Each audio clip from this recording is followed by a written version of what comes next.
Bismillahirrahmanirrahim. Assalamualaikum warahmatullahi wabarakatuh. Oke, kembali lagi bersama saya Amhartono di Amhar Channel. Jadi video kali ini kita akan ngabuburit bareng, dan saya akan tentunya tidak hanya ngabuburit yang kurang berfaedah ya. Jadi saya akan memberitahukan kepada kalian semua ayat yang ada dalam Al-Quran ini, kemudian kenapa ayat itu turun, apa saja asbabun nusulnya ayat itu turun. Saya akan membacakan nanti ayatnya, kemudian saya akan membacakan artinya dan asbabun nusulnya. Jadi teman-teman jangan lupa subscribe, like, dan share agar teman-teman ataupun saudara kalian itu tahu apa yang kalian tahu ya. Dan seperti biasa di akhir video akan ada mutiara hikmah, tentunya dari sumbernya dari Al-Quran ini juga ya, dan juga insya Allah dari hadis-hadis yang sahih ya. Oke, baik. Mungkin saya akan membacakan ayatnya langsung ya. Video kemarin itu di surah Al-Baqarah ya, dan kita masih tetap di Al-Baqarah dulu. Saya akan membacakan nanti asbabun nusulnya ya.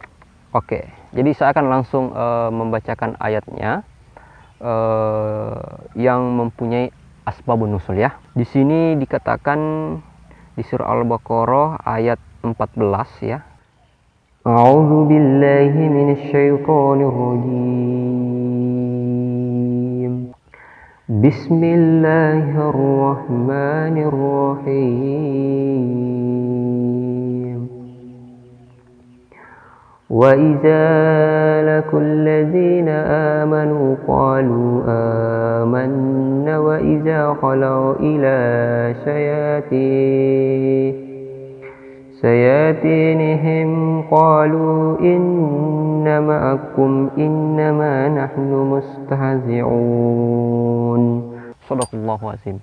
Ya, jadi itu tadi ayat 14 dalam surah Al-Baqarah, di mana artinya dan apabila mereka berjumpa dengan orang yang beriman, mereka berkata, kami telah beriman. Tetapi apabila mereka kembali kepada setan-setan atau para pemimpin mereka, mereka berkata, sesungguhnya kami bersama kamu, kami hanya berolok-olok.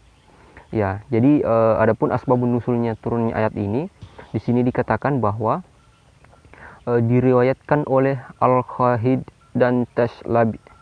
Ayat ini turun pada tokoh munafik Abdullah dan rekan-rekannya. Suatu hari mereka bertemu dengan para sahabat Rasulullah SAW. Lalu Abdullah bin Ubay berkata kepada teman-temannya, lihatlah bagaimana saya menjauhkan orang-orang bodoh itu dari kalian. Kemudian ia mendekat Abu Bakar dan memegang tangannya seraya berkata, selamat datang As-Siddiq, pemimpin Bani Tamim, guru Islam, orang yang bersama Rasulullah SAW di dalam gua, dan orang yang menyerahkan harta dan jiwanya untuk beliau. Lalu ia mendekati Umar dan memegang tangannya seraya berkata, selamat datang pemimpin Bani Adi bin Ka'ab Al-Faruq, yang kokoh dalam agama Allah Subhanahu wa Ta'ala, yang telah mengerahkan jiwa dan hartanya untuk Rasulullah SAW. Lalu ia mendekati Ali seraya berkata, selamat datang anak paman Rasulullah SAW, menantu beliau dan pemimpin Bani Hashim setelah Rasulullah SAW. Kemudian masing-masing sahabat Nabi pergi ke arah yang berbeda. Lalu Abdullah bin Ubay kembali menemui teman-temannya seraya berkata, menurut kalian bagaimana yang saya lakukan tadi?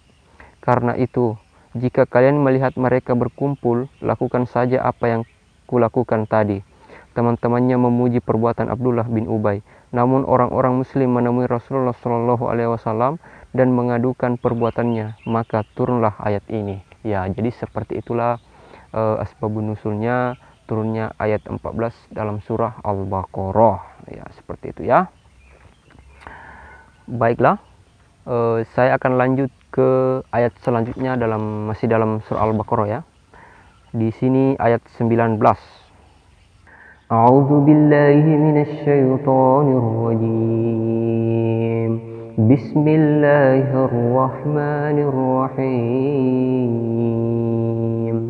Akasayyibin minas samaa'i fihi zulumatun wa ra'dun wa barqun يجعلون أصابعهم في آذانهم من الصواعق حذر الموت والله محيط بالكافرين. Shadaqallahul azim. Di mana artinya ya? Atau seperti orang yang ditimpa hujan lebat dari langit yang disertai kegelapan, petir dan kilat. Mereka menyumbat telinga dengan jari-jarinya, menghindari suara petir itu karena takut mati. Allah meliputi orang-orang yang kafir. Nah, jadi seperti itulah artinya ya. Kemudian adapun asbabun nusulnya, di mana di sini dikatakan bahwa diriwayatkan oleh Ibn Jarir. Dahulu ada 2 orang munafik Madinah yang melarikan diri di malam hari dari Rasulullah Shallallahu Alaihi Wasallam menuju tempat orang-orang musyrik. Di tengah perjalanan, mereka diguyur hujan lebat dengan petir sambar menyambar, seperti yang disebut di dalam ayat ini. Lalu mereka berdua ketakutan. Setiap kali terdengar petir menggelegar, mereka menutup telinga dengan jari. Saat cahaya kilat berkelebat, mereka berjalan menuju cahaya. Jika cahaya hilang, mereka tidak bisa melihat apa-apa. Akhirnya, mereka kembali lalu keduanya berkata, seandainya kita bisa bertemu pagi hari, nanti pagi kita akan temui Muhammad, lalu kita akan menyerah kepadanya.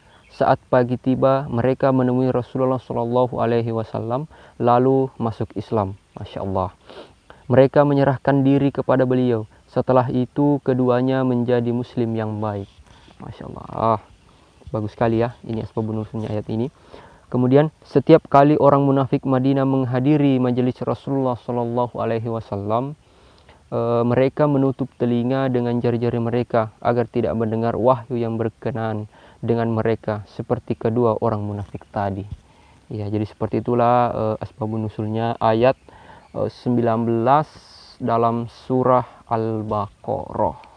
Oke, baik. Jadi mungkin sampai di sini dulu ya asbabun nuzulnya. Insyaallah besok akan ada lagi asbabun nuzul selanjutnya. Oke, baiklah. Tak lupa kita langsung saja masuk ke mutiara hikmah.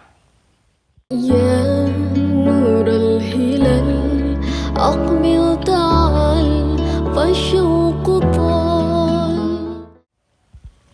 Oke, sekarang kita sudah masuk ke mutiara hikmah ya.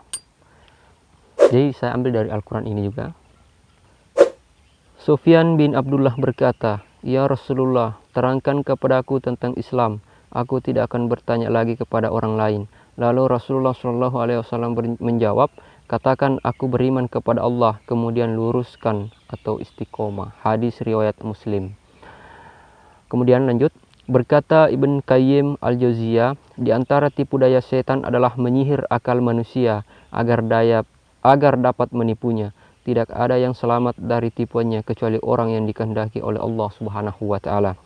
Lalu setan akan menghiasi atau mendandani tindakan berbahaya hingga ia akan berkhayal bahwa perbuatan itu sangat besar manfaatnya, sangat lezat dan nikmat, sangat indah dan romantis. Lalu setan juga akan membuatnya meninggalkan perbuatan yang sebenarnya memang bermanfaat hingga ia akan berkhayal bahwa perbuatan itu sangat berbahaya, pahit dan menjemukan.